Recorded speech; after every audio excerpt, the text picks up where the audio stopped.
Déjà, c'était une première année, c'était un premier exercice. Donc la première chose, je pense, pour beaucoup de groupes, ça a été de s'approprier cette nouvelle réglementation. Comprendre les enjeux, comprendre ce qu'il fallait produire, quelles avaient été les informations nécessaires, comprendre quelles étaient les attentes, comment ça s'inscrivait en parallèle de d'autres initiatives en matière de RSE. Donc voilà, vraiment une phase de compréhension assez importante. Et puis, il a fallu aussi s'approprier des notions nouvelles. Voilà, qu'est-ce que c'est qu'une activité éligible? Qu'est-ce que c'est que l'alignement? Quelle est la différence entre les deux? Voilà, donc je pense qu'il y avait une marche qui était assez importante pour les entreprises. On voit en général que les gens procèdent à cette analyse de l'éligibilité et ça suffit pour cette première année. Mais on constate des bonnes pratiques de certaines entreprises qui vont un peu plus loin pour anticiper sur l'année prochaine.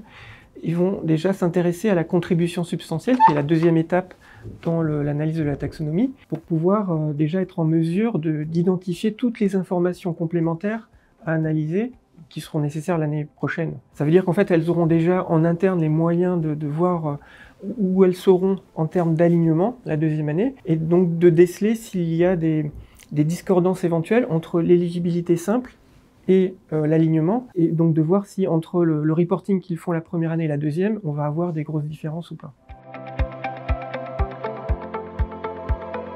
On est sur un nouveau règlement qui est quand même assez complexe avec des textes imparfaits et donc une mise en place compliquée également parce qu'il faut mettre en place de nouveaux outils, récolter de nouvelles informations sur la base de notions qu'on ne connaissait pas jusqu'à maintenant. Donc la marche est haute et il faut être pragmatique dans la manière dont on remonte les informations, calculer les éléments qu'on peut calculer de la manière dont on peut les calculer, mais surtout être transparent sur la manière dont on les a calculés, expliquer les raccourcis qu'on a été obligé de faire ou les jugements qu'on a dû mettre en place pour obtenir ces informations.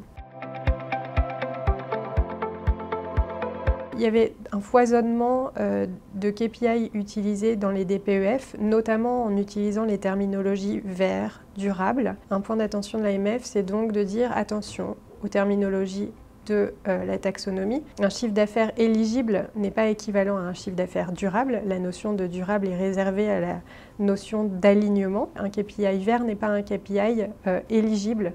Donc on est sur des notions d'alignement. Donc il va bien falloir définir les notions qu'on utilise, les rapprocher de cette taxonomie pour éviter toute information misleading.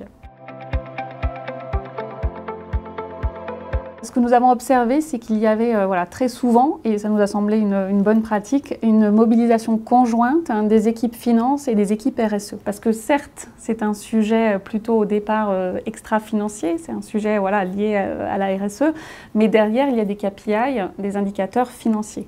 Nous avons également observé l'implication souvent des opérationnels qui connaissent les activités, pour bien comprendre dans quelle mesure une activité est ou non éligible. Nous avons aussi vu parfois les groupes impliquer leur direction des investissements, notamment sur la partie plutôt indicateur CAPEX. Et donc voilà, une mobilisation forte au sein des groupes et qui va continuer au cours des prochaines années. On a observé l'importance croissante du reporting extra-financier qui prend une place vraiment de plus en plus clé et qui vient vraiment compléter le reporting financier pour comprendre la performance globale d'une entreprise. Et donc cet exercice sur la taxonomie, il a favorisé les discussions aussi sur le processus de préparation de l'information extra-financière. Et on le voit pour on le pense dans quelques années, quelque part qu'elle soit alignée avec le processus de reporting financier.